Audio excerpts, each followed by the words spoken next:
Good evening, everybody. This is the November 3rd meeting of the East Long Meadow Community Preservation Committee meeting. And roll call here, Tony Zamchini, Phil Abear, John McCarr, myself, John Torsha, Bob Dobek, and Elizabeth Stoughton. And then Dan Reynolds is joining us via Zoom. All right, starting down the list here. So we have a couple meeting minutes. I know there were some kind of additions to the May 5th meeting minutes, and then I also did, since we last met, the June 16th meeting minutes. So let's start first. I think except for John, because this is John's first meeting, I think everybody's had the chance to take a look at them at one point or another. So the first ones are the April 7th meeting minutes. So were there any other revisions or adjustments to those?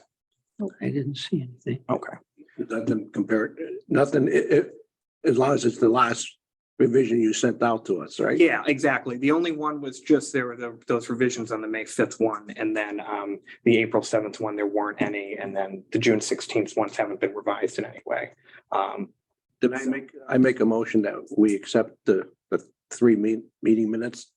The April 7th, the May 5th and June 16th as presented that you sent out to the board. Okay. Second, Motion's been made and seconded. Any further discussion? Hearing none, because Dan is on Zoom, we're going to be doing a roll call vote. So I'm going to start with Tony. Yes. Yes. Yes. Oh, well, actually, Abstain. you're going to have to abstain because Okay. You weren't here. it's important to remember, if you weren't at the meeting, you will have to abstain from the vote. So, yes. Yes. and I'm not sure if Dan can, Jump on. I believe he had indicated to me that his audio, so I think he was going to type out his response, or I think he was having some audio issues. Oh, wait a minute, no. No, but that's- Oh, okay. Put his hand up. Oh, he just texted me yes. Okay. So that's, and I am a yes. So that passes unanimously 7-0. Okay. Those meeting minutes are now off the table. So the May 5th meeting minutes, there were some revisions and these ones, so I sent out the revised copy. So any other changes but beyond the ones that were made when we discussed these in June? Hearing none. Do I hear a motion on the meeting minutes? And which one? The May 5th. Oh, no, I make a motion to accept that each one. We already, I that was thought the he motion. meant to accept all We- those. I think we have to do each one Oh, separately. Yeah. I make a motion to accept the May 5th meeting minutes as presented to the board, the latest one. Perfect.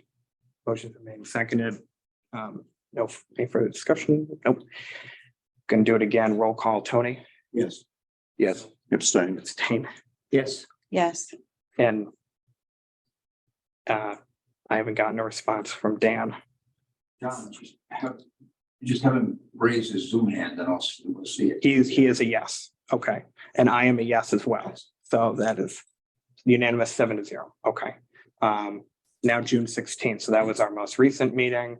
I know that a couple of us, I think we have enough people here to be able to approve those, but some people will have to abstain because they weren't there. So any revisions on the June 16th meeting minutes?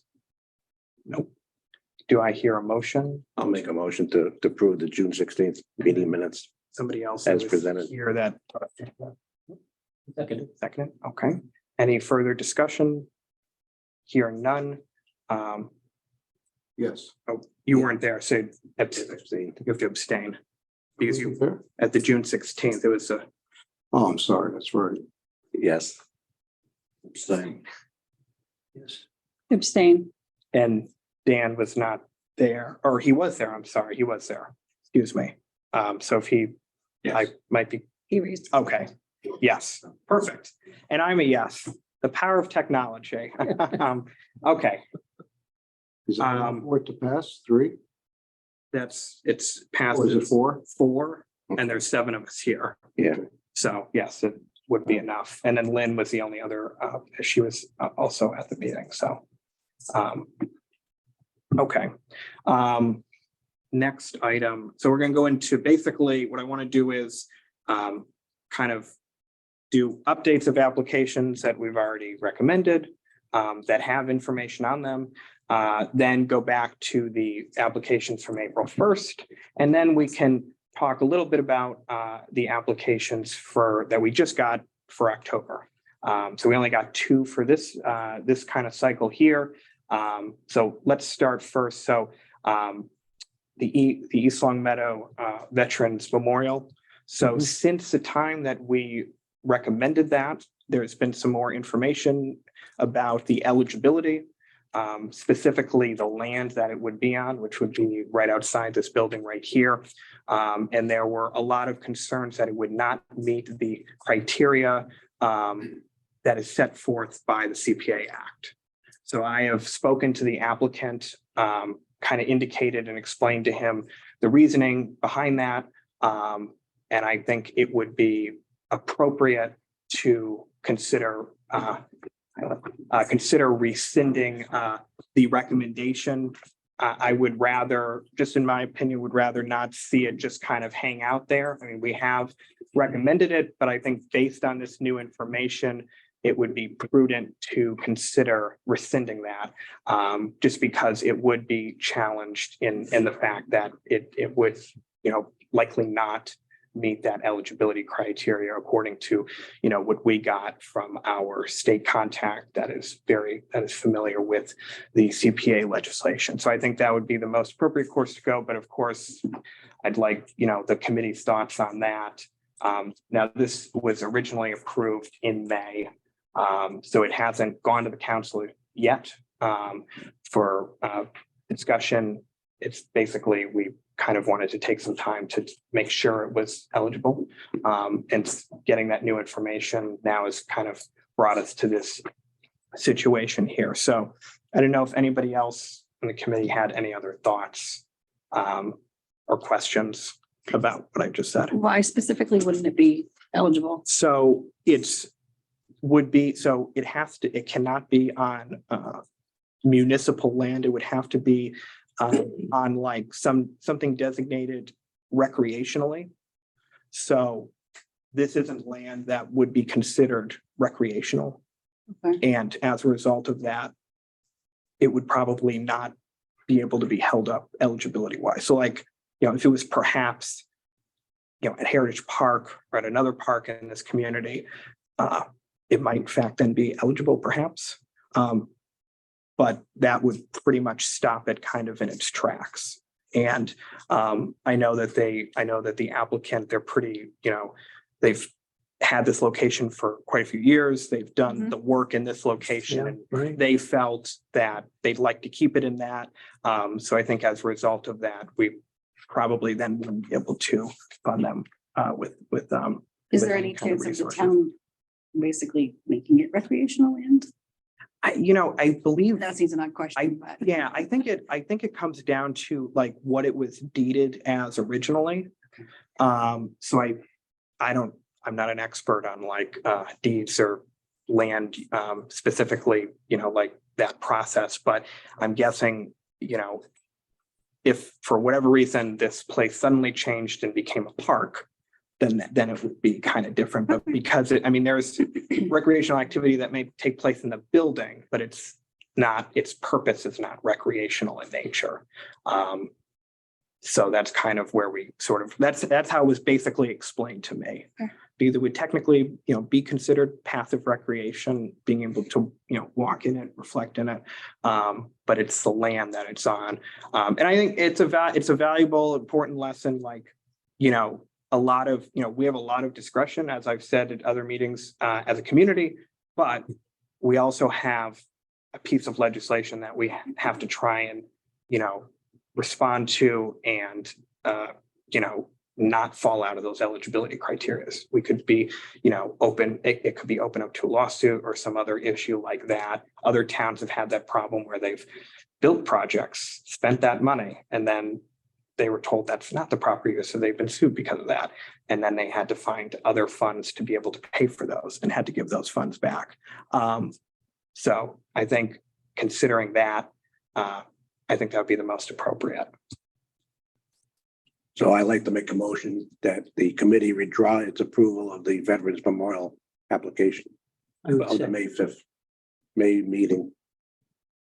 Okay, motion has been made and seconded. seconded, absolutely. Yeah. Any, yeah, I mean, Under these I circumstances. definitely, I think it's a good project. I think it would be Mhm. very good for the Mhm. community. But I think we have to make sure that we're following those rules. And I think that Mhm. was kind of the discussion that was made, and I think makes the most kind of Yeah, appropriate yeah, sense. yeah. If I personally had that kind of money, I have nowhere near that kind of money. I would love to Yeah. finish it up and have it ready and, as quick as possible. But we have to be, we are, partially stewards of these funds for the community. So we have to make sure that we're following those rules. Yep. Yep. So with that, anything else regarding that from the committee? Hearing none, I'll start a roll call. Yes. Yes. I know you weren't here for most of this discussion, so you can abstain if you or vote, No, I agree. okay, Yes. Yes. Yes. okay. And Dan, if you're listening, if you Yes. okay. You see it, John? Oh, yes, perfect. And I am a yes. So that passes 7 yeses, 1 abstention, no nays to that. So the next one, this project, the Bark Park, the phase 2 of that project went to the town council. And it was not approved at that time. This was about a few months ago. I'm sure maybe some of you may have watched the town council meeting, but the concern pretty much primarily was, and this kind of ties into a project that we already approved a few months ago. There is going to be a lot of changes potentially probably taking place at Heritage Park. And it's possible that the location may in fact change. So they had felt that it was appropriate to at least hold off right now. And instead of spending that money right now, waiting until the things were more finalized or things were completed there. I know that's going to be a project that will definitely, the town's going to be very much involved in. So that we don't need to do anything really with that, but I at least just wanted to update you all. I know this is not on here, but the records and management application that our town clerk Jeannie had done, that has been completed. I'm not sure if I sent a letter or not, but she did send a letter indicating that it was completed. I know some of you have had the opportunity to visit downstairs. Yep. In the basement of the town hall. So that is completed, and the files, the planning documents that were basically cleaned up and better stored and preserved are all down there. So she invites anybody, from the committee, if they would want to take a look at that. That is available, when the town hall is open and, when it's available. So that's an update on that. So that project is fully complete. So we'll move now on to the projects that haven't gotten a recommendation yet. We'll start with the center field lights. So I know there's some representatives of the applicant is here, so they want to come up. I can also work on finding company up with Bonnie and two as well. Oh, possibly also Dan, Dan Healy. Looks like you. Good evening, everybody. Board changes and phases are different. Yeah. I do want to say first, I forgot to say this at the top. I'd like to thank Ralph Cooley. He was on the committee for a couple of years, and John McCarr has now taken his place as the Historical Commission rep. So I want to thank him for his involvement. I know that quite a few people aren't serving on this board, but in fact also representing serving on another board. So I think that is really excellent that you've stepped forward to kind of help with this committee. So John, welcome aboard. Thank you for serving. I think we should send Ralph some type of letter of appreciation. Yeah. Just not recognizing him, with a thank you here, but it would be nice to send him a letter and and some type of certification for all the years of service that he's done on a number of boards. Yeah. Down. I think that would be great. I'm not sure how long he was on CPC, but I think it was for quite a few years. I know he was on when I first started. Several years. Several years, yeah. And I know he's on the historical commission for some time and a lot of other things involved in the community. So I just wanted to shout him out that he had resigned shortly after our June meeting. So that is the one change that we had. So getting back to the center field lights. Now this project originally, so you know what we have. Yeah. What we have is, I'm sorry, Phil. Question. Go back one step. The dog part application that we approved. And do we need to do anything with that, No. or does it just sit So, there? no. So it was, we recommended it and Right. then the town council voted it down. Does that? And so we don't, so it's completed its cycle. Okay. So I mean, theoretically, it could, you know, hypothetically come back, but you know, obviously that's kind of the information that the applicant would be aware of. And Okay, I wasn't sure how that cycle was. Was it just put back on a back burner with through our committee? Or does that stop the application at that point and it has to be resubmitted if? yeah, it would have to be resubmitted and, you know, the rules are, I mean, there's no rules saying like if we deny something or they deny something or not recommend something, that like it can't come back to us for a certain period of time. It would just be whenever the next kind of Okay. deadline is. I just wanted to reviewing make sure I cases. understood it correctly. Exactly. Thank you. Definitely. We didn't get any set. Um, I'm on them here. while we're waiting on, while, He's got pictures of it. while we're waiting on that, kind of just a brief overview of where we're at. So the center field lights project was submitted before the April 1st deadline. So this is one of the 4 projects that was originally submitted before that deadline. I know that Kevin has given us 2 different quotes.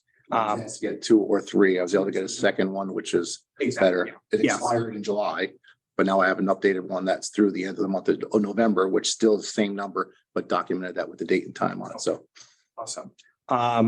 So we have that. And then everybody, except for John, has seen the application and been able to review it. So with that, I want to give the floor to Kevin to update us on anything with that since June, since when we also spoke about it in May, so in April. since we've last met in June, which was a very small group of us, and then obviously July, I was on vacation and cancels and quorums. And I do have the representative from the manufacturer on Zoom to try just talk, present, give you more energy or knowledge about the information.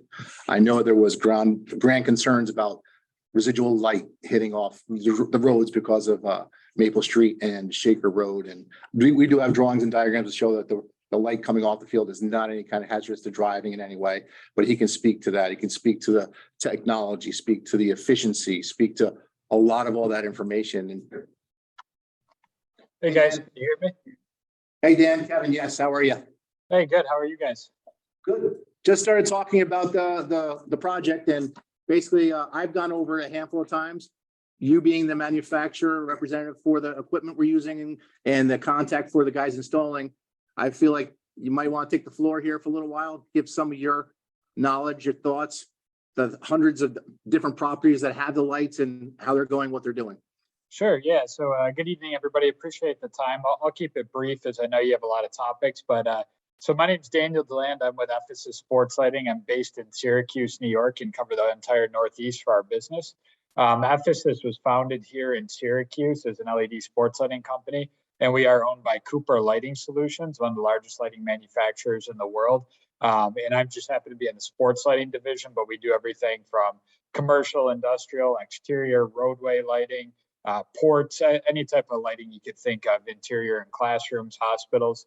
So our sports lighting division, we focus on projects all the way up from lighting NFL stadiums. We've lit 5 or 6 Super Bowls at this point, college and NCAA stadiums and arenas and other facilities, all the way down to small town and municipal tennis courts. So we've done quite a few projects, especially out in your area, neck of the woods. And we worked with Kevin to design this turnkey package meaning that we provide everything as a manufacturer and hire a local electrical contractor underneath our supervision to do all the installation of our system and to get it fully commissioned as per the design that we provided to meet adequate light levels for municipal and recreation type sports that would be played on the field. With that said, we looked at the field pretty well. And one of the good things is that the field location is not surrounded by a lot of homes or other areas where you could have potential neighborhood complaints. It looked more so to me that it was kind of commercial and businesses and areas that probably aren't going to be occupied in the evening and people that you're going to have to worry about any significant light trespass complaints or issues. But with that said, too, we also have shielding and visors and other things that can be put over the fixtures to mitigate any potential issues of light trespass on the field. So the high level, the fixtures and LED system, it's 640 watts per fixture, which typically in the past you would use a 1500 watt metal halide. So we're providing significant energy savings over antiquated metal halide type lighting. And then we'll provide you guys the ability to control the system from a central location with a hub control installed on site at the fields, but also give you guys the ability to control it remotely if desired, or through your own phone or tablet or laptop. And that allows you to turn on lights on one field or all the fields, or individually zone them how you guys see fit based on the usage of fields at any given point in time. So really high level, that's kind of the system without pulling up a presentation and diving deep out of respect for your time, but happy to answer any questions that you guys might have. Yeah, I think, the first question I think that had come up in June, and I think some people were wondering about, and I'm not a light expert, and I don't think a lot of, I don't want to speak for everybody on the committee, but I don't think we're experts in the lighting field. We have businesses, we don't really have a ton of homes, but I think the concern was it's a busy area of our community. There's a lot of cars that are kind of passing by it. What would be like, kind of making sure that the lights weren't really spilling into the street? How would they cover? Just kind of maybe give kind of a rough, of, preventing any, bright lights from being on the road. Like people end up seeing those, or it might distract them or something like that. Yeah, good question. So first of all, that area in which the fields are located, I mean, there's streets on all sides of them right there. There's absolutely no way to prevent light going in those streets. In all honesty, light, no matter what type of light fixture you put up there, is going to bleed into that street. But really the issue wouldn't necessarily affect drivers. You're going to have light on the roadway. 3-7 broken down, just so you know. Sorry, Dan. I was showing them the loom map that you put together, trying to control the light, what the looms are on each part of the field, each one of the 3 fields. I'm just showing them the graph that you put together, showing that the light is really controlled and it gets less as it gets the edge closer to the roads. But I'm sorry, go right ahead.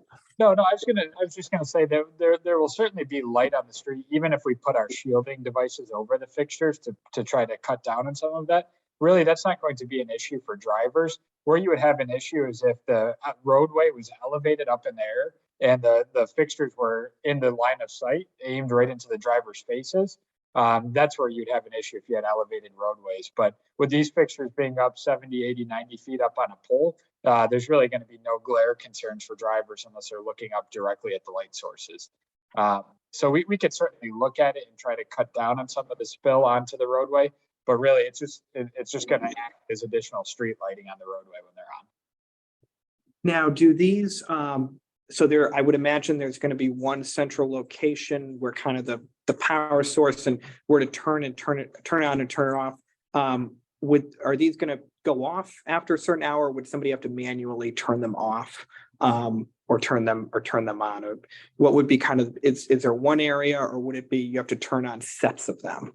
Yep. Yeah. So we would give what we call our air mesh system. It's a wireless control system. It comes with one central hub. It's a closed enclosured box with push buttons in it to set or trigger different modes or scenes. Like if you want the lights at 50%, 100%, we could zone the fields and say this field turns on and that one stays off, and vice versa. That would be installed somewhere in a central location. And then in addition to that, you could set schedules. So you could log in through the web page and say, hey, we know that the lights are going to be used Monday through Friday from 5 p.m. till 9 p.m. and we want them to turn off right at 9 p.m. or 9:30. You can set those schedules in the system so the lights do that. There's no need to go and physically turn them off. Okay, so so there's intensity in which the light can be very intense, the light can be less intense. It kind of can range, and somebody can manually set that as well. Absolutely. So we could set the lights so there's 5 push buttons on there. Each one can be pushed 5 times for a total of 25 different scenes or modes. And what those mean is essentially you could set dim percentages for each field. So say the main baseball field, you want a mode where the lights are on at 100%, one at 75, one at 50% or 25. And you can determine what's appropriate based on the level of activity taking place. And like I said, if you only have one field that's being used, you don't need to have the other 2 fields on and lit if only one of the fields is being used. We can zone them independently of each other. So you previously, I think you already mentioned this, but you've previously had history of putting lights up for like other different municipalities for their parks and for their baseball diamonds or different things like this. So you're from Syracuse, but you've kind of done things kind of within the region per se. Yeah, absolutely. We can give you a whole national level list of references, but also in your territory. Especially, I know you guys are in Massachusetts, but in Rhode Island last year, I think I did 25 fields across the city of Pawtucket, Rhode Island. And we're spreading that all over Rhode Island into Warwick and Providence right now. So glad to connect you guys with a reference from the city of Pawtucket that has installed hundreds of our fixtures across their parks district. Okay, great. I don't have any more questions at this point. I want to give everybody, though, the opportunity if anybody has any questions for Dan about the lights themselves or how it works. I'm pretty satisfied. Okay. And one How about cost on these when they're on? Do you have any idea, it's kind of a generic question, but I'm concerned about the cost that's going to be Like the electric. electric cost. yeah, When they're on, like we get an electric bill at the house, right? Yeah, sure. That's something that I don't know what your kilowatt per hour cost is in your area and what you guys pay or your deal is with I your see. power authority. And it's really going to be determined at what light level you're using these fixtures on. Say if you use them at 100%, that's a certain amount of electricity versus if you use them at 50%. So it's really hard to say because it's going to depend on your usage of them and how often you're using them, at what dim percentage. Those are things we could look into, but would need additional information from you guys. I thought I did, so I had a chart or a simple equation to actually calculate that. Again, not knowing percentage wise. I thought I supplied it to John or to an earlier meeting, but I got it again and I can send it to you guys in an email. It's just a simple equation, but again, not knowing our kilowatt for exactly what we're paying as a town. I know you could pick yours, he could pick his. So Kevin, you have a question? You had a Yeah, I just had a question, like, do people on these fields have it at 100%? Like Pawtucket, those 25 fields, do they have them at 100% normally for games? Do you recommend setting it at 75 or 50, or is it range? Yeah, it really depends on the level of activity being played. So we specifically design the light levels like you guys see in front of you on the fields based on recommended practices by the Illuminating Engineering Society. And they go through and they determine the proper light levels for various different fields and parks, all the way from major NFL stadiums down to small community parks and rec fields. And they say what's appropriate based on the level of play taking place. So we design our system at 100% to meet the light levels that they specify is required for that activity. But with that being said, if there's just practice or kids running around playing tag on a field, you can dim that down to whatever you think is appropriate so they can see. But if you're playing a baseball game, you're probably going to want the lights on at 100% for safety. Yeah. Tony, I know you had a. This is for just Kevin, it's not for Dan. Okay. Who's responsible for paying the bill on those lights? whoever's responsible for paying for the electricity that's on the field right now. No, I mean, is the recreation department, is it? It's part of the discussion. And it's also, yes, it is, it would not necessarily come out of the budget. It's going to come out of the revenue that's going to be generated by signs, by everything we're doing above and beyond, just beyond putting the lights on. We're going to be having signs, we're going to charge for those signs. So there'll be a pool of money that will keep accruing to actually pay for that particular entity. Yes. So it would come from the. That's the plan to try to. I mean, right now they're being paid by the town, or I'm assuming somebody within the town is paying for the boxes that are there, which are used very infrequently. So it would be a combination, I'm assuming, that between the town, but then also the money that's It's associated by those. So whatever the that balance, if that money that's made by the signs or by the other. Revenue, advertising, whatever it may be, correct. and if it doesn't cover it completely, then it would be kind of that would be the plan. Okay. Yep. That was a question that I had as well. I don't know. It was surveyed by the installer who's out of Chicopee. He looked at the box we have and he looked at also the dugout that we have there, which has power and both supplies. So when you asked that question before, it'd be coming from two different sources. But he said it still can go to the one management box, whether it's a hands-on on the field or remotely by computer, it still can be done, yes. So I think we maybe already had this discussion, and maybe I'm just forgetting it, but the kind of like keeping the maintenance of it, would the maintenance be the recreation department? Would it be the DPW that would be in charge of that? Or would it just be kind of a combination of? Dan could allude to I mean, right now, there is a certain warranty within the program, which is 10 years. But again, I know things happen within that window that are not covered or whatever. It would be something that would be sort of like the high school lights. I'm not sure what we do if there's ever a problem. I've never seen a problem, but I'm not saying they're not. Yeah. But I don't know that yet, but that's an aspect that I have to cover. I do have donors that want to get involved with this also, but they don't want to get involved until I hear it's approved. So it's kind of the cart before the horse or the carrot in front, so I can't really, there's some of those questions that I know are very critical. Operation and cost would be by revenue generated. As for repairs and LEDs are known to be stable for 10 years. Correct, Dan? Yep, so we provide a 10-year parts and labor warranty, meaning that if there was ever an issue that was within warranty, we would send our electrical contractor out there to either repair or replace the issue. So whether it's the control system or the fixture itself. Okay. Which would then 10 years, then if we have generating revenue, it gives us the ability to build up or hold some kind of, for something, hopefully never catastrophic, but something that could Yeah, be something, more, correct. And the system is designed to last well beyond the 10 years. The lighting systems are designed or rated essentially on what we call L70, meaning a certain amount of hours until the system has reached 70% of its remaining useful life. And so our system is upwards of 100,000 hours of usage before it's down to about 70% of its original output. So if you do the math, hopefully we're all retired by the point it's reached 100,000 hours of use. In theory, you're thinking 4 or 5 hours a night would be a lot if you're doing it. So yes, but now, yeah, like kind of moving on more to not as much as the lights, but sort of just like the application itself. I'm guessing this has gone before the recreation committee has recreation committee recommended this being a project. I know you're a member. has supported it. The director has supported it. I have the high school supporting it. I have 350 signatures of local people supporting it. Well, 400, sorry.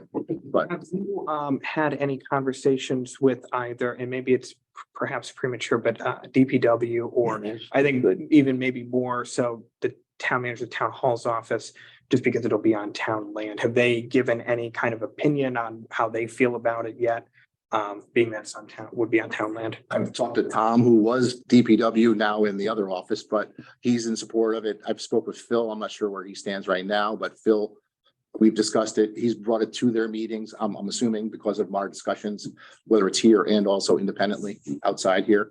I have not heard anything against it yet. There are concerns, like everything, cost and activity and everything goes out. I mean, even parking around the center is another concern everyone has. Talk to restaurants and business owners in the center of town that are in great support of it, obviously, because they're going to possibly generate more business. But as for DPW sitting down with Bruce or something, I have not directly sat down with Had Bruce. any definitive conversations with the town manager?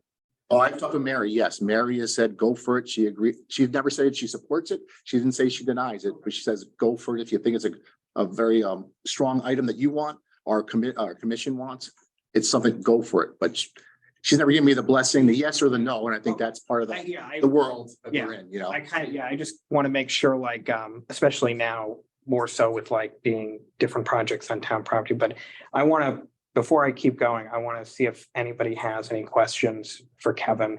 I got one quick. I'm not against anything what the recreation department does. But in this circumstance, where the park is located, it's just going to become a major distraction. It happens to me when I'm coming down Maple Street and the high school football field's lit. My eyes go directly over there. My eyes are now coming off the road. With the way people are on their cell phones, it's unbelievable.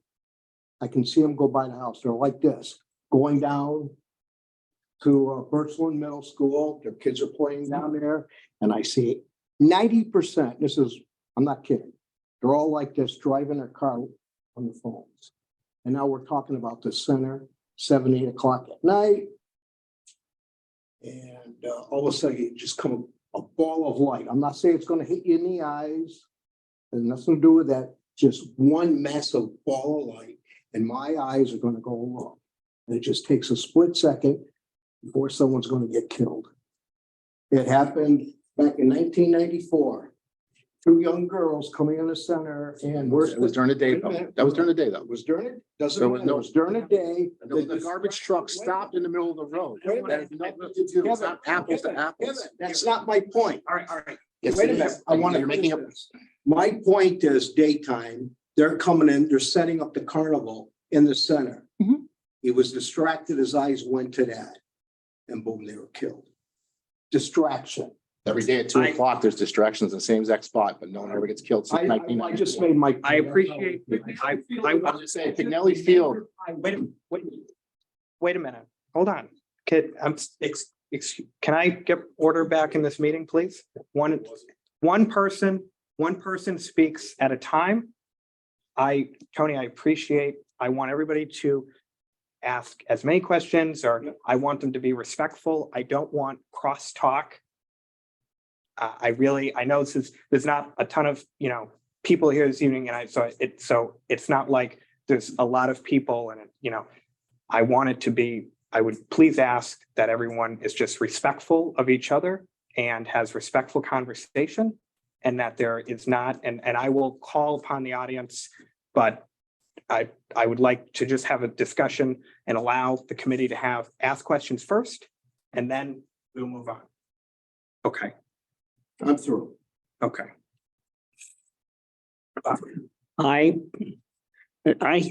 This is just a gut feeling. We have all those roads coming in there. And I would have to agree to some degree with what Tony said. It's got to be a distraction with all those lights on. Right, and I mean, you got all those roads coming in there, I think and that is a big concern of mine. I don't know why, but from some of the things that have happened, I would like to see one of maybe some of your installations.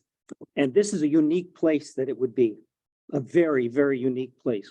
We're in the Ripley's, believe it or not, with all the roads that come in, believe it or not. That concerns me if it's lit up at night.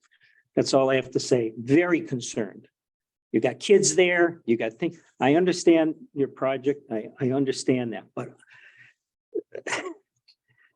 sometimes things aren't thought out to the degree they should be because of enthusiasm or of a passion. So that's all I have to say. Go ahead, Phil. I understand our 2 members' concerns to that degree, but my concern isn't so much the area itself as it stands. I'm more concerned about the area in general of that whole district area being rethought about with the overlay district that's being talked about. And the fields sit right in the middle of that overlay district to some degree. And I want to know what the overall plan is for downtown East Long Meadow and how the park fits into that plan before I spend $500,000 or more on lights. Tell me what you're planning to do with downtown area and how the field's going to fit into it, or the field's going to be there. I don't even know if they're going to be there. They could be taken out. We don't know that. So from my perspective, I'm hesitant to approve any lighting right now, but I will say this, I would accept it or make the proposition to make a motion to postpone this application to a future date when those questions are resolved. But I wouldn't take any action about approving this application at this point in time without the planning board and the town council and the town in general giving better input to us. That's where I stand. I have a question for Kevin. Why was the center field singled out as opposed to like Heritage Park, the ball field there? Well, Heritage Park it's a smaller field. We're crossing and covering more people using the center field. We're not just looking at a sports entity regarding the fields.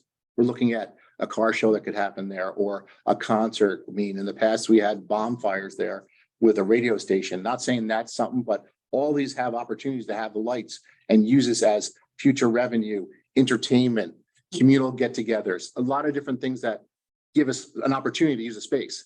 As of right now, we've done movies on those fields once a month, last summer and the summer previous.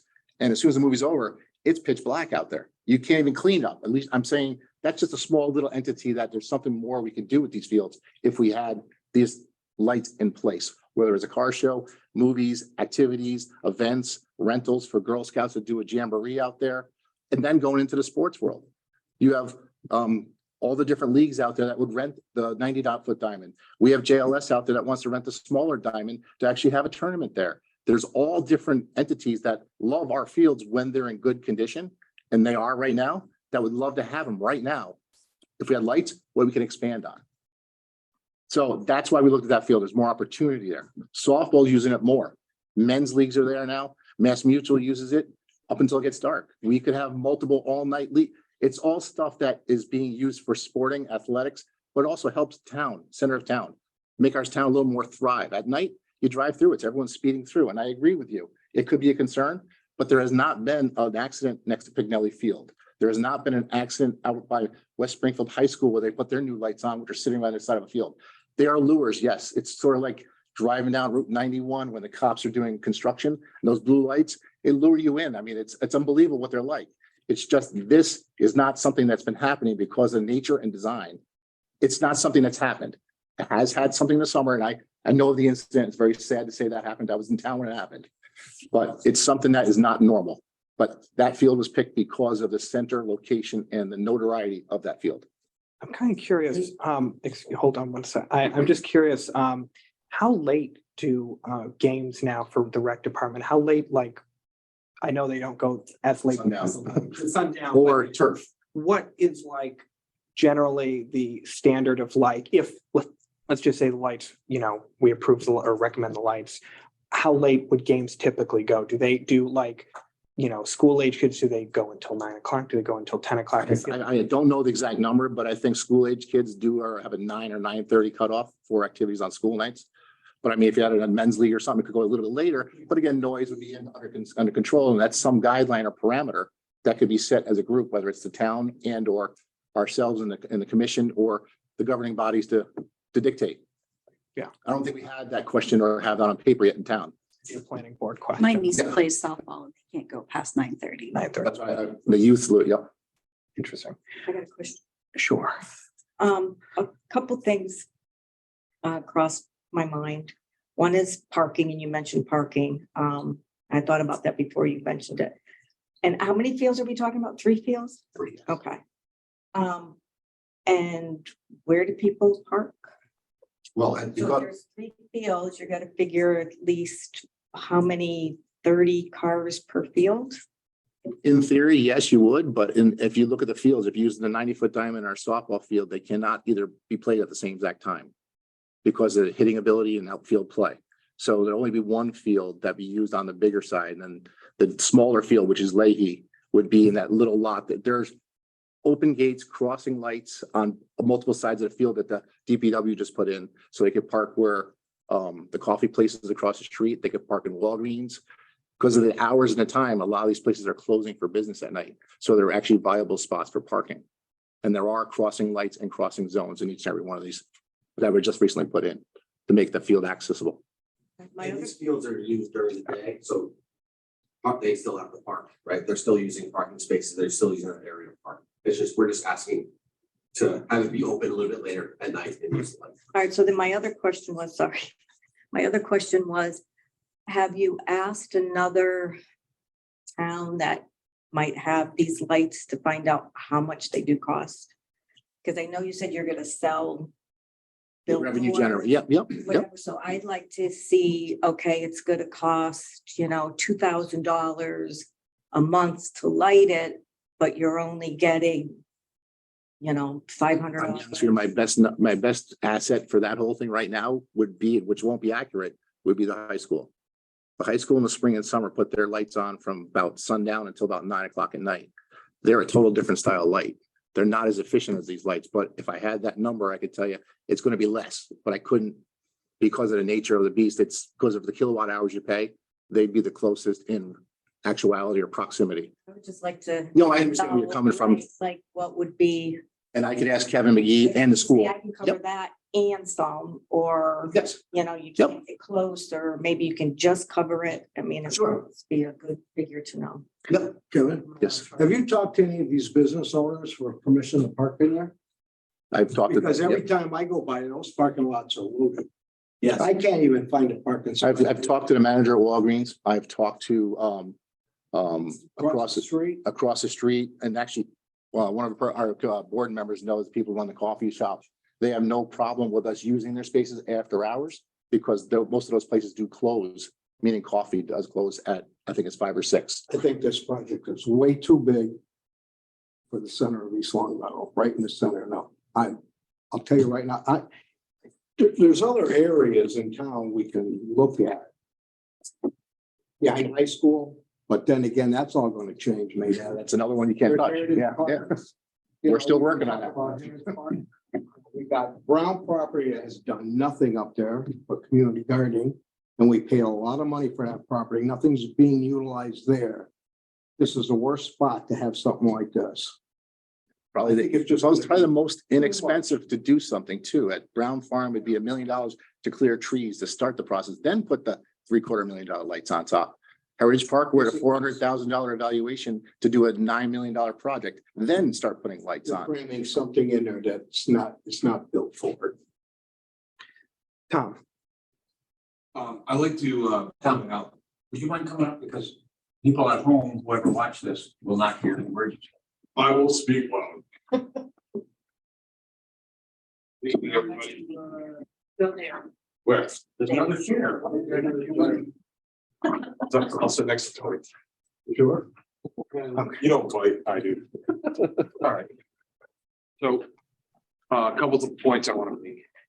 Hi, I'm Tom Kay, member of the Recreation Board, the chair.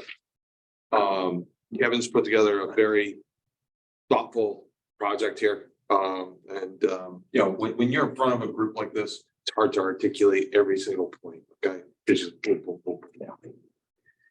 One point I'd like to make, there are 2 municipal lots at center field there. There's the one where everybody thinks it was part of the old, what was it, the Boston Chicken, called the old rotisserie chicken place, right? Wilson Market. Yeah, the retail. Yeah, so everybody thinks that that is part of that property. That's actually a municipal lot right there. And then there's another municipal lot on the backside of that retention pond. And that's where the little baseball field is. Right, so that's points for parking, right? There's over at least 40 parking spaces between the 2 spaces, right?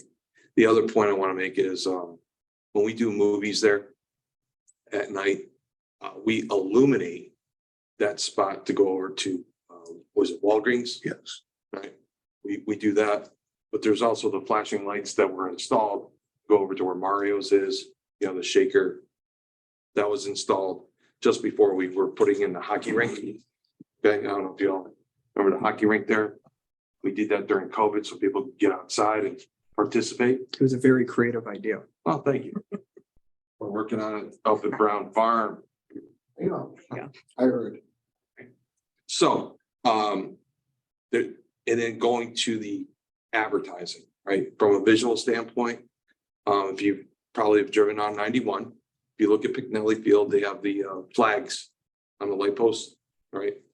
Since it is recreational land, not school property, it is recreational, we are allowed to advertise, right? And Kevin's put forward a very thoughtful plan around the advertising and utilize Picknelly Park's advertising fees and expenses and basically modeled that to what we have here in the center of town. So Kevin, I think you really should articulate that a little bit if you can and go over that expense how that would defer costs. Now, I understand there's concerns about how we're gonna do the center of town, right? I understand that. But if we see it as a viable thing to make sure that we have lights somewhere in town that are not at the turf field and we can actually do something with, we're all for it. So this is sort of, I kind of want to, I think everyone has had the chance at least, I think, to weigh in at least once. So I want to give kind of my take on the application. Kevin, first off, thank you for bringing this to us. I know you put a lot of work into this. I like the idea of enhancing the center field. The center field, I feel like right now is an underutilized property in the community. There's a lot of great things. Celebrate East Long Meadow has recently started there in the last few years. I think the hockey rink was a terrific idea because it was grassroots and a lot of people used it. I know my brother did. He's a hockey guy. My whole family's hockey people. I never did hockey, but I know a lot of people who do. So, and I think we should support the continued use of center field and expanding the use of it. I think there should be a lot of new enhancements.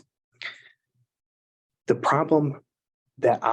problem that I have, it's not necessarily the lighting onto the roads, or, you know, the cost that, you know, because I think the advertisers would be there. You know, it's a very visible area of the community. I represent the planning board, and my biggest concern is right now, at the same time as we've been thinking about this in the last, you know, we've been thinking about this project and then also thinking about an overlay district for the last few months. Both of those are kind of coming into conflict together because there's a possibility we haven't put it together yet. It's still in the discussion phase. We're figuring out where exactly the overlay district would cover in the center of town. It's kind of part of the master development, the master resilient plan that the town had enacted last year. The goal is to make the community more accessible walking, giving more affordable housing or opportunities for attract new people into the community, enhancing the center of town, enhancing other areas of the community. And that is a discussion we've been having. And personally, I'd like to keep it a recreational area, but I don't know definitively. It's you know, being created, it's going through the process. And I'm not, you know, I can't wave a magic wand and dictate exactly how it's going to go. This is going to go through our planning board, be recommended, and then the town council will be able to take a look at it, view it. It'll be open for public hearing, public discussion. And I know there's going to be more opportunities for that. So I look at a project like this and I do like it.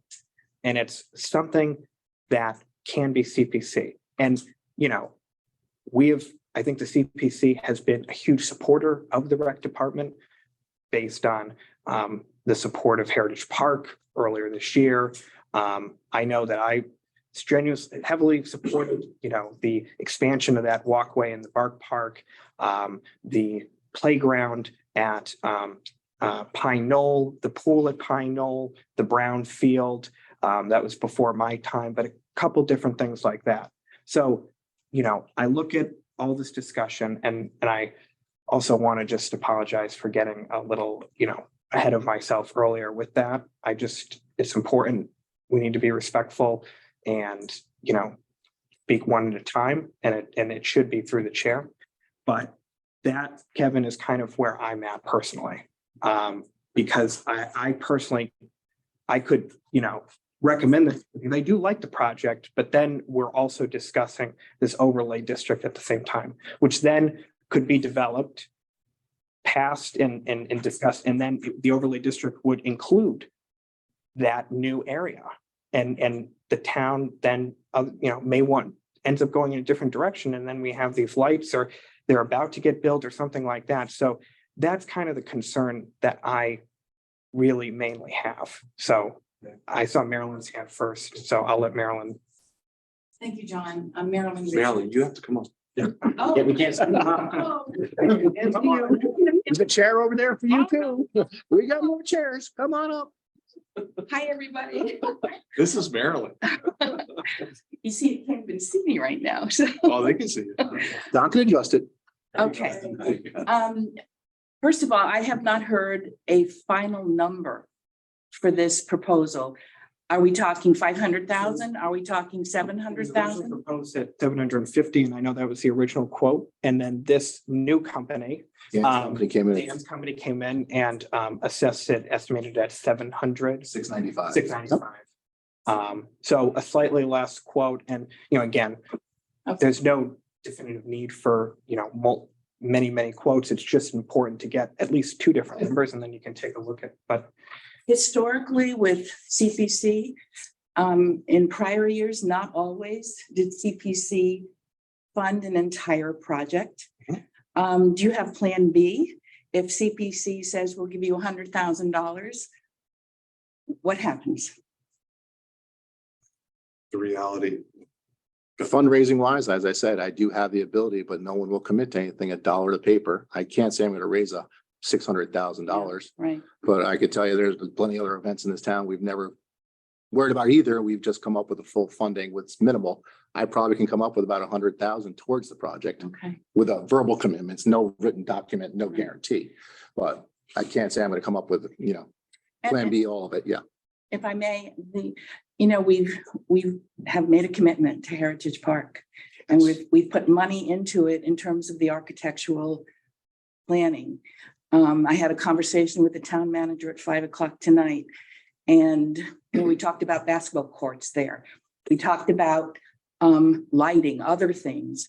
I'd like to see us embrace one project and finish it before we start taking money and putting it in a variety of places. $750,000 or 700,000 can go, 695 can go a long way in Heritage Park with what's being proposed there. And so it's just, I'm just putting it out there. Plus, we also know that there is a plan that had been submitted to the planning board for a residential project in the town center, not involving the fields, but the outskirts, between the depot and the field. And so this is going to change the character of the area that you're talking about. And this doesn't happen overnight. I'd like to see some of those things ironed out a little bit before we start spending lots of money in an area where it may end up being Without being, torn down. without being negative or hostile, what not can I negative. say if we were to table this as Phil recommended, which I would love to do if we can't decide? What would be a plausible timeline? I would feel personally, this is still preliminary. I think that there is going to be a plan that's going to be coming together in the next few weeks that the planning board will be discussing. I can't accurately then say how long the town council may weigh in on it. Marilyn, I know you're a member of the town council, but at least speaking about planning. Plausible Yeah. time. I'm not calling you. Exactly. So I know that our goal is we would like to have some type of overlay district recommendation put out there quickly, very soon. We did have a public workshop with that and some other things last month. I know there's going to be some other opportunities for this to be a public hearing at our planning board meetings. I've gotten a number of people reaching out to me, and I know other people about, well, what is this going to do to the center fields? And I quite frankly don't know yet. Personally, I'd like it to continue to be recreation. A lot of other communities have open town squares where they have recreation. Right next door to us, to the left of us, has one. Other communities, a lot of these New England communities do. But I am not the arbiter to decide that that'll definitively happen. So that is singularly my reason and position. I know other people have expressed other opinions and different viewpoints. So I would suspect a few months. I would suspect no earlier than probably the springtime. It's sometimes it's discouraging when I pitched this in April, we put this application in, Right. sat here in June. And not that it was much after the meeting, but you must have insight into it. Maybe you can't share because of your knowledge and information from the two boards, but nothing was brought up about this regarding overlay project. And we had Ralph, we had Phil, and we actually had one person put it up for a vote at that meeting. I want to put this up for a vote to vote there. And it was actually said at that meeting that, no, we should probably hold off, but Mass General Law, you don't do that. You're not allowed to actually stop a vote or someone who puts a, There's You no had a quorum. There's no second. Nobody seconded that you motion. didn't have a chance to. If you recall, someone made the motion and you stopped it before it was able to get a second one, but there was someone who said Made second. a full motion and it was mentioned in the minutes. Okay. And I just simply said, I think we should wait so that we have more members. And, you know, That overlay topic was in the conversation at that time too. yes, that but was we've had a change of we have a new planning director. And this master plan, we've had other changes in the community, so it's not been entirely clear when that was going to happen. There's been personnel changes and some other, you know, leadership changes and things at the town hall level. Oh, I'm fully aware. I know what you're saying. Yeah. So I wasn't entirely sure at that time, and I was cautious about moving forward on it.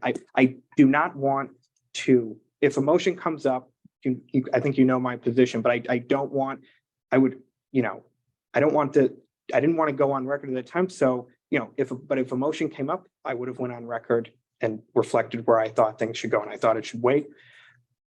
It did not get a second, but if it had gotten a second, we would have had a roll call on it. We would have let it happen. This similar, when we had a motion and a second on the high school track project about a year or two ago, I did not think we were ready to vote on it, but it got a second. And when the vote came around and it was split, and I said, we need to wait on this. So I voted against that motion. Thank you for that. Appreciate it. I would, if I may, I would just like to add that if there is the recommendation for an overlay district, that is a change in our bylaws. So public hearing before the planning board, then a public hearing before the council. The council invariably will refer it to the planning matters subcommittee to review and make a recommendation to the council. It's time. It's time. Yeah. In fairness. Yes, yep. Plus, an overlay district doesn't change the underlying zones that currently are there. What it will do is perhaps enhance and enable the town to reflect some different uses than we can utilize right now. So your center field is own business. It's actually. It's been business. It's been business for as long as I've been involved in town government, and we haven't changed it yet. I don't think that's a high priority to take the field and move it someplace else. I don't think that's there, but it's part of the center. So, you know, I just wanted to make sure that, you know, everyone understood that. I'm sorry, sure. Yeah, going on with the recreation commission. What about talking about the overlay project? What about the fact that the land was taken by eminent domain in the first place for recreational park use? In order to do that in the state of Massachusetts, you'd have to prove that no longer was needed for recreational use. So it's going to be pretty hard to take that land to redistrict it without going through the state of Massachusetts because the land was taken by eminent domain. So I don't know if that also should be taken into account too when trying to think. Not in this meeting, obviously, but no, you're going way too deep for my lights, man. But I'm just saying, like, the worry that if the land could be changed is difficult because of the eminent domain. I absolutely understand that. I personally, I don't know the legal specifics of it. I haven't looked into it personally. I know we've got some really experienced people in our planning department and our town council that could be able to look into that, but wouldn't be qualified. I make a motion to table this until. Okay, I'm looking at the time. I'm gonna take a handful of questions left and then we can. So as a former member of CPC and has gone through this process multiple times. This is a project that you have a tremendous amount of support. You have 400 signatures. I've never in my 10+ years, some of us have been on this board, right? And participated, seen 400+ signatures for a project. That was a week. In a week. All right. Now, we understand it might be an overlay project, but in part of that master plan, there was a significant shortfall for recreation, for fields and extracurricular recreational activities in this town, right?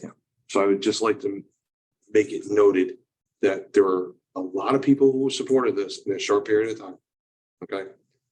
And we have a significant shortage of fields, and it is part of the master plan. And I agree with you. And you know, that's why this committee has supported Heritage Park we're behind it 100%. We wouldn't have put in $500,000 or recommended $495,000 if we didn't believe in it. I'm 100% behind it personally. I'd like to see it developed, and that is a need that was identified in that. And I know at the time when we had a discussion on Heritage Park, and I had asked at that meeting, I said, what is the most important thing? What's like the most significant issue that recreation? And it's here, and Donna was here, and it was Heritage Park. It's fields and heritage. Yeah, parks. exactly. Fields. Exactly. But overall that it's Heritage Park, redeveloping Heritage Park, getting those upgrades, getting that recreation center. To give you a point, the reason why the fields, right, to allow the illumination of that center field allows us to put more things on in an extended period of time. So it actually gets effective utilization of that space and time, where we can actually put a soccer field, a lacrosse field, catty corner between softball and the 90-foot diamond. So there's a lot more. It wasn't just, hey, we want heritage. Hey, we want this. No, of course. We're just trying to get effective utilization of the spaces that we have, because we're busting at the seams in regards to the numbers, the facilities, the lack of facilities. Me, I just want to. Tom, Tony, how and much, then Phil, All right. and then I'd like, first of all, what's the balance in there in the recreational department? Phil has provided us the numbers right here. These are the ones, we spend the most money on this. Well, wait a minute. No, wait a minute. Tony, you want to? Track project. So From a recreation standpoint. from a recreation standpoint, the Recreation Commission didn't even see that as a project for recreational dollars. So please, I don't want to start. That's a whole different story. But right now, I just want to know, what's their balance in the rec?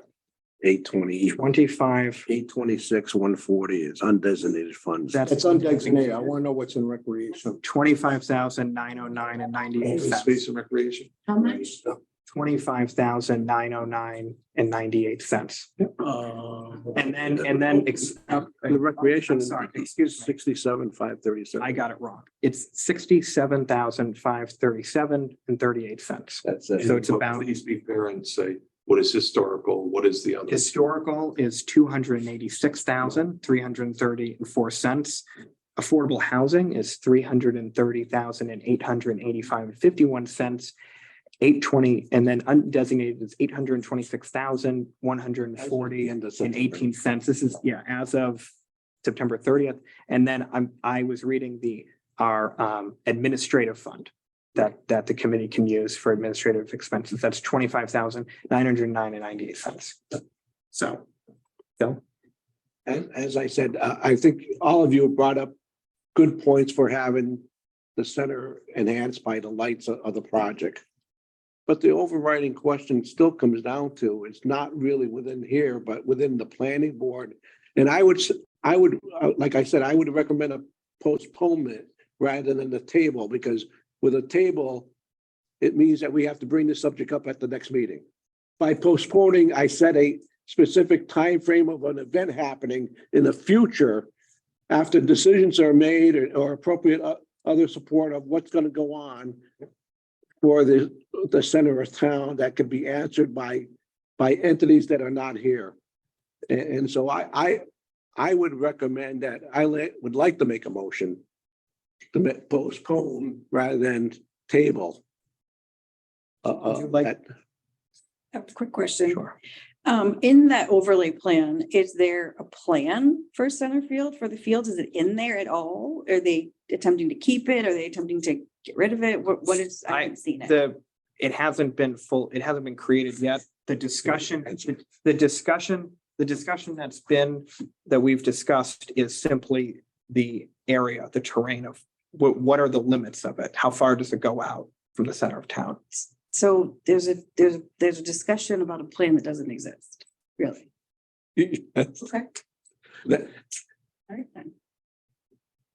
I can say that it's going to be presented in, I think, a matter of weeks, but I can't say definitively when it's going. No, I get it. I thought there was an actual plan that had been submitted as like, hey, this is what we're thinking of doing. I think Not just like a high level 50,000 foot view idea. Yeah.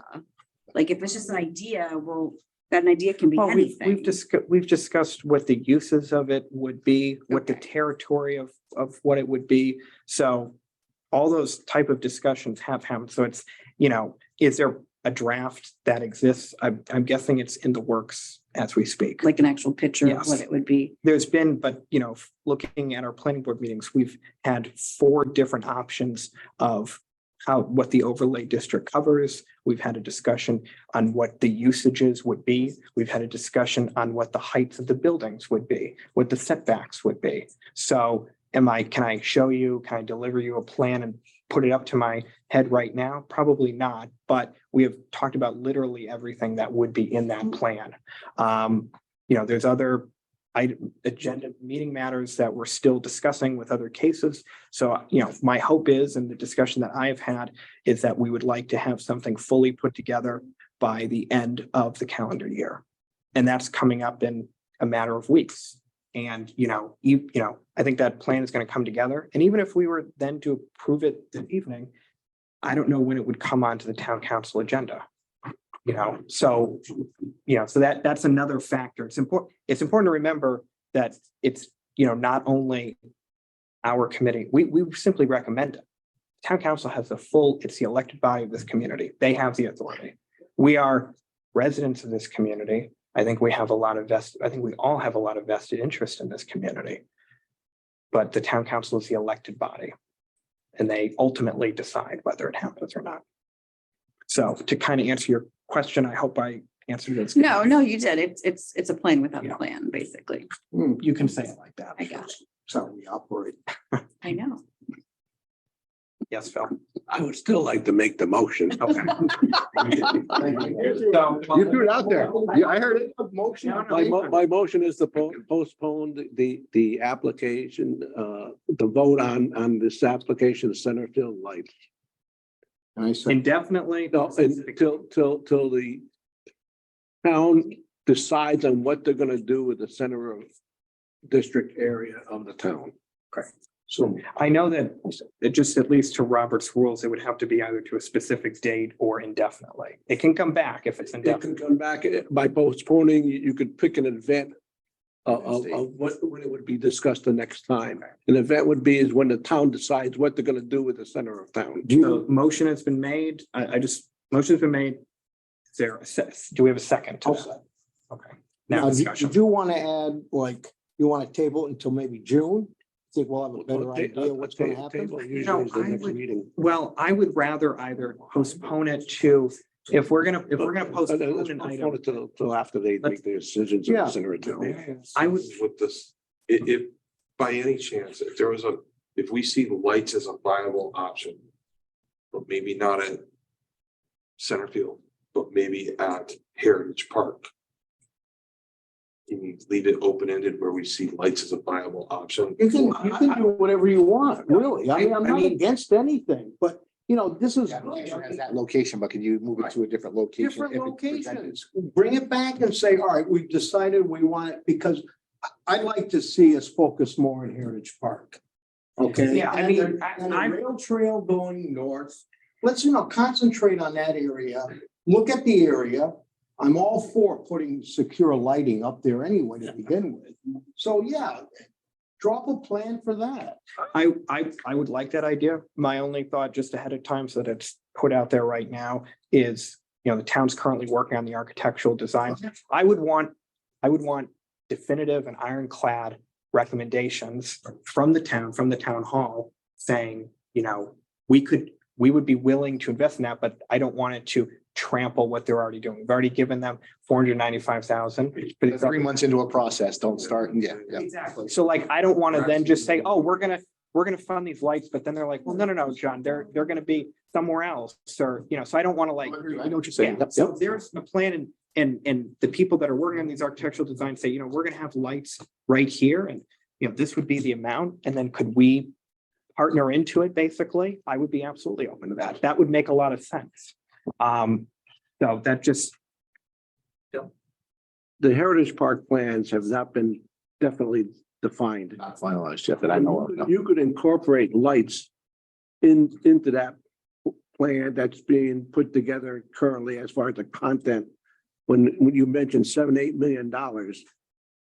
We don't know what it's actually gonna be in those final plans. I think that discussion is still going on right now, as Marilyn just spoke to previously. Back there like, oh my God, right? And lights could be incorporated into that. So I'm not against lights. Actually, I'm for lights for extending the usefulness of fields in general. Whether it be Heritage Park, I would like to see something with center field if center field's gonna be there. I don't think I've been satisfied myself with the concept of what is the center field gonna be considered in that district area. Is it town gonna be a hometown New England town with the center field boards in there? That's cool. Or is it gonna be turned into a city suburb area and do away with the fields? I mean, there are towns in the New England area that changed direction. We need to settle on our direction for East Long Meadow. And that could be a year process or more in my thinking. So I don't want to really spend any money there, but at the same time, I am for lights for the fields in East Long Meadow, because I think we need to get better utilization of the fields that we currently have. I think we're short. I don't like turning kids away from the recreation department to say they can't play sports because we don't have enough fields. That's a no to me. But at the same time, I can't spend money in an area that I don't know what's going to be done with it. That's where I'm coming from. And that's why I'm asking that I make this motion to postpone till that decision is made. If it's a year, it's a year. If it's a year and a half, but in the meantime, if you want to put lights in the content plan of Heritage Park, I'm not against it. I will take one more. I just wanted, if you're gonna postpone it, can we not do it for a year? Can we do it in a few months and revisit it? June 1st. I think It could be, it's whatever we decide. the motion's already been made in which it's you kind of. I asked it to be when the center district area is decided upon. Okay. All right, does anybody have any other comments or thoughts? Okay, so with I'm not hearing anything else, so I will start the roll call. Yes. Yes. Yes. Yes. Abstain. Yes. And Dan, if you're hearing us and if you've heard this entire conversation, he's raising his hand, so he is a yes. And I am a yes as well. So that carries. Thank you, Kevin. Do we actually put a date on that, or is it just out there to read? In perpetuity. Okay, that's what I It's in thought. the clouds right now. We'll pull it out. Oh, I'll pull it out. Mhm. I do seriously appreciate you coming, and I am a cheerleader for almost all these projects as you. Did everyone get to see the YouTube videos out there from the lighting company? No. Yeah. He's not on, he He doesn't doesn't have to turn a computer on over there, Tony, so. He doesn't get an email. It's just what you can do. I mean, from a light standpoint, from a high, low, there's so much that you can do. And I thank Dan for joining us as well. I appreciate him coming. I did have a lot of those questions. I mean, that's So where conversations coming up right next. So I want to just get through the rest of the agenda if we can just take. So the next item is the basketball courts. I don't see somebody an applicant from the applicant or representative of the applicant. So my thoughts with the basketball courts are somewhat similar in nature to what we just had with the center field lights. I don't want to recommend support a project in which a major portion of that land is either going to be changed or developed in a near future. I know the school building committee has been very active. They've had a lot of meetings, a lot of discussions. I've seen some maps where, it's trending closer into the territory of where this is considered. I would love the idea of basketball courts, but I don't want them to come in and then they either have to be torn down or if something happens to them. I would ideally like to wait until there is a plan on that. There's a lot happening in this community right now. There's a lot of different plans that are going on. I don't know whether we will have a new high school or not. Hopefully we do, but it's still up to the voters. It's still up to the officials that are weighing in on that and deciding that in the community. So I would feel nervous about continuing forward with that project as well. But I invite people's discussions on that as well. Comments, questions. Bill? Since there's no discussion, I like to make a motion to postpone the voting on that, the application to basketball courts until the high school decisions have been made. Second. Motion's been made and seconded. Any further discussion? Roll Yes. call. Okay. Yes. Yes. Yes. Yes, yes. And Dan, if you're hearing us, and hands raised, so that's yes, and I am a yes as well. So that carries 8-0. So the only other two items that I'd like to just bring up quickly are the two new applications. I know that Jeannie Quagletti, the town clerk, has put an application for some more records management preservation, basically, I think a continuation of other things that are in the basement. I know some people have taken the opportunity to look at those. I would feel was not able to attend this evening. I would feel a lot more comfortable having a larger discussion about that at our next meeting. I don't think a discussion is needed. It's a continuation. They're just, She's I mean, she's just doing completed. more of the project. I mean, Right. she's doing the maps piece, which I think is Yeah. clearly connected to the first piece. What's she asking for? What's the amount? It's for 40,000. Yeah. All right, so it's, So it's a now she slight- completed it's about a phase $5,000 one. Is this increase. gonna be the last phase? Don't know. So I don't know. All right, so I personally feel comfortable maybe, at least allowing her to have the presentation to us. And I know, John, you weren't here when we originally discussed this. So, I mean, of course, somebody could make a motion, but that's just my opinion. Just one question too. I know it's saying maps and plans that they're gonna preserve. So they've already preserved the files. Yeah. So these maps and plans go with these files? Yeah, like a Or these continuation are Of the Not, so files. not newer stuff, not stuff that was just done. No, I think it's, yesterday or last no. week. These are like, Stuff that's they're the- planning documents. Okay. I went down and checked the project out. It's magnificent what they've done. It really is. It's unbelievable. And they cleaned it all up and everything. So, but if she would, if she would present it to the whole, that would be nice to have her at the next meeting, I think. I mean, I read it. I think it's fine. I think, I don't see. I'll make a motion to accept. Okay, well, a motion's been made, so, Second. okay. So now we have a motion made, so we can have discussion. I have spoken to Jeannie as far as the work content on that quote that she got. And I had a couple of questions because 20% of that labor time was actually travel time out of the $30,000. And I asked, why were we, paying so much for travel time? And of course, there's only the supervisor and the worker. And they defined the quote as a cost per day per each work, the supervisor and the individual. They didn't define how many hours they're gonna work per day or stuff, just a flat dollar amount. So I wanted some definition of that. She supplied it to me through them. And then I asked, why am I paying travel for the supervisor when he lives in South Hadley? I says, why? I believe our chief of police lives in South Hadley and travels here every day to work. Why would I pay for travel for a supervisor who's out of the Wilbraham office to come to East Long Meadow? Don't nickel and dime me.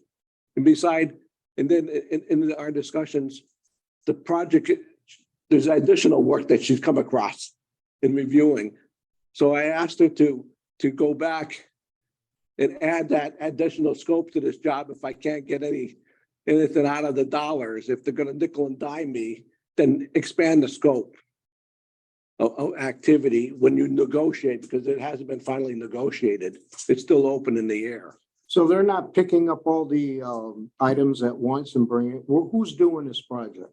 Is it New England? King Information System. Information systems. King Information Oh, I System think- doing it. So there's a little bit of discussion that Gina is doing with the vendor.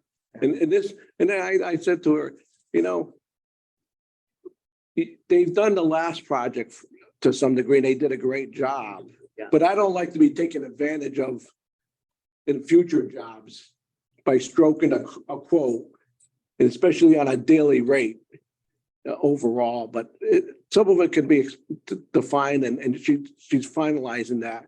But I would recommend the project and let her go ahead and negotiate the individual items because I trust her overall. Whether it be 35,000 or 40,000, to me, it's not worth talking about to some degree, but to understand the quote is important of what goes into detail. Because I don't like to be taken advantage of as far as our town, when somebody starts nickel and dime me for 20% of the quote being travel. It's not work. And you're local. Just kind of a procedural question in terms of the motion. Do you want to add the amount that you're recommending and then where it would come out of to that motion? What is she asking for? 40? So it's a historical, and it's a historical use and it's for 40,000. Yeah. So you'd like to amend, you'll amend, or do you want to amend that motion? Minute to what amount? Are you looking at that? The amount that she wants or anything different or just the amount she's Just requesting? the amount that she's asking for. And it would come out of, You want to do it historical, all of it, or?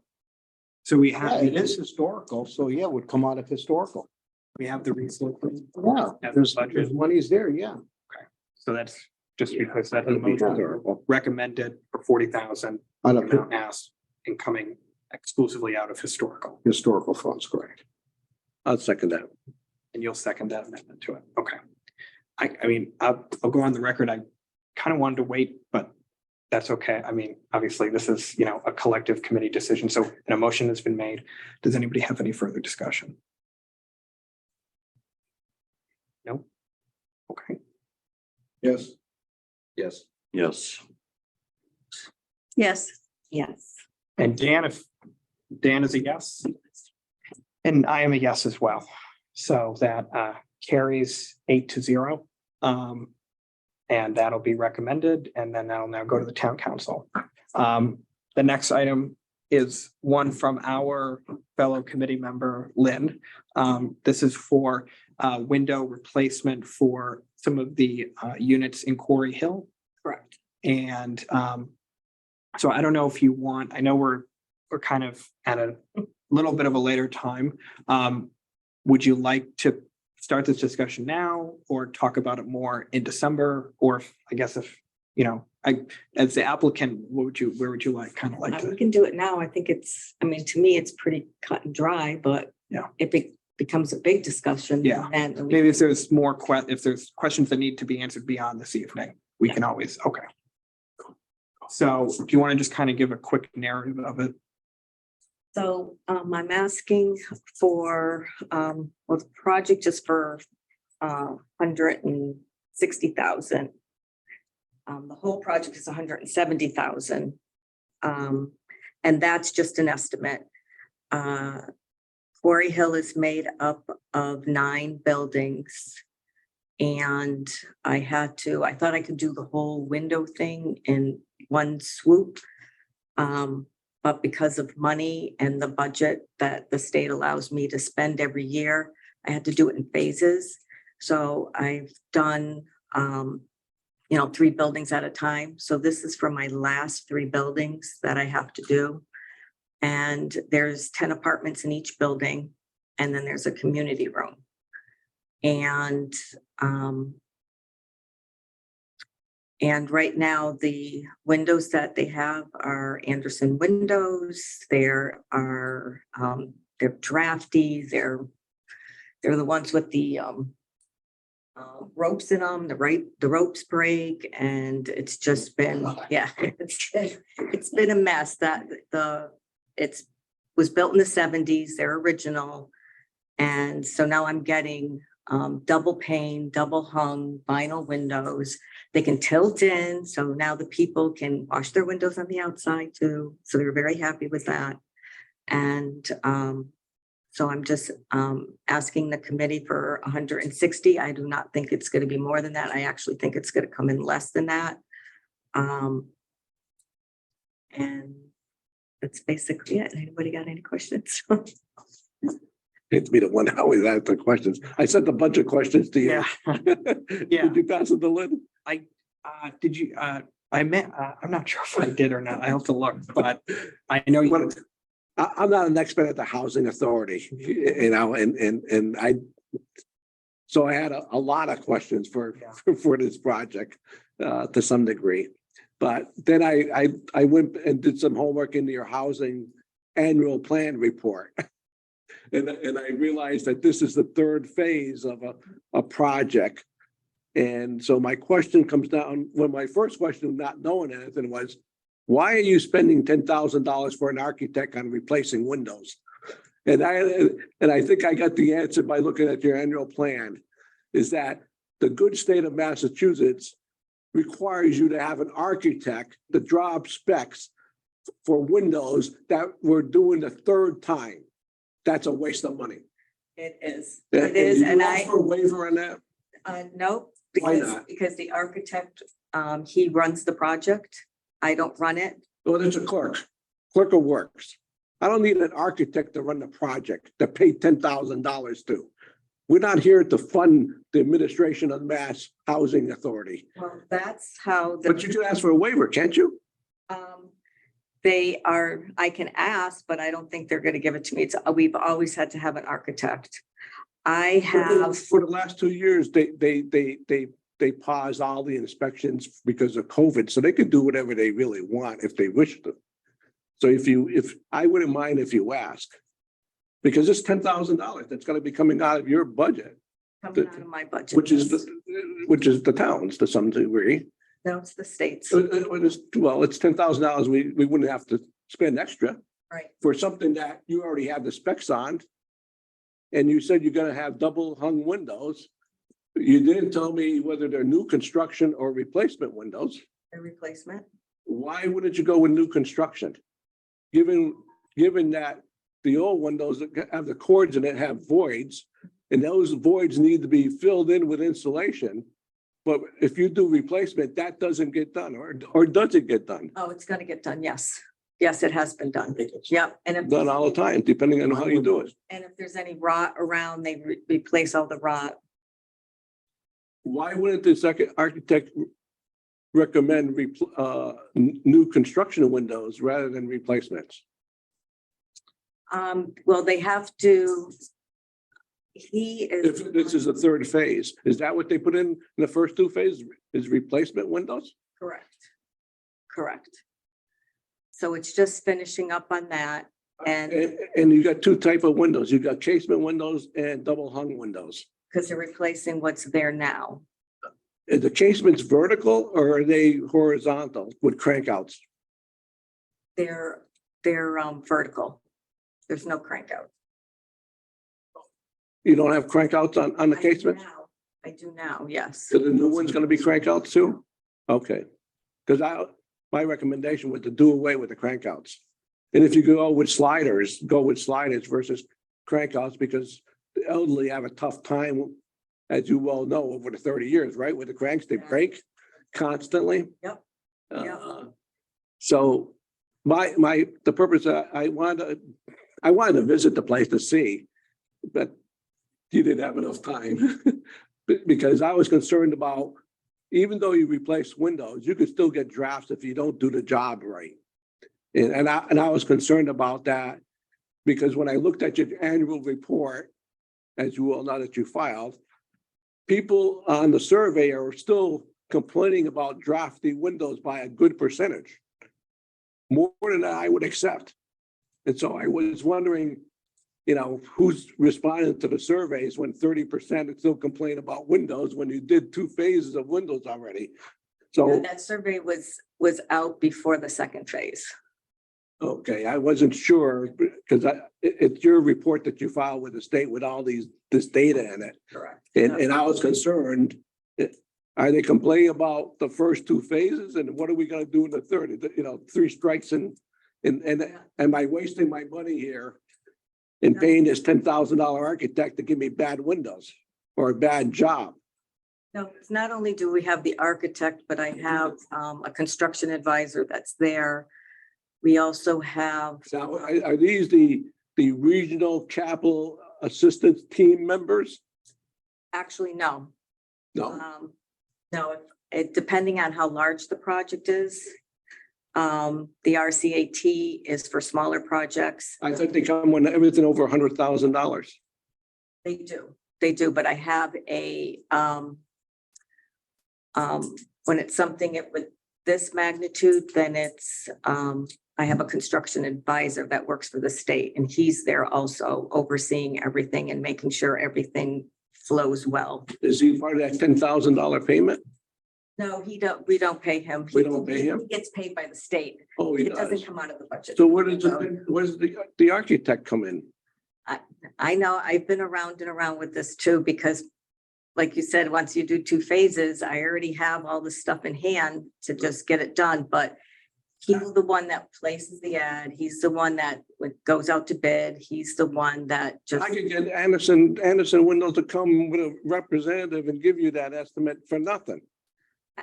I You gotta. gotta talk to the state. You gotta talk to the state. I mean, it's the state's rules and regulations. I have to follow them. Well, I'm asking you to ask for a waiver after 2 phases. That's all I'm saying. And I'm probably not gonna get it.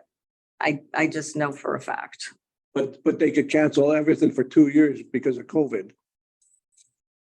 I don't know. We've been putting in the windows the last 2 years. So during COVID, we've been putting in the windows. I know, but everything else they were supposed to do for inspections and everything been waived for the last 2 years, The inspectors. They have. Yeah.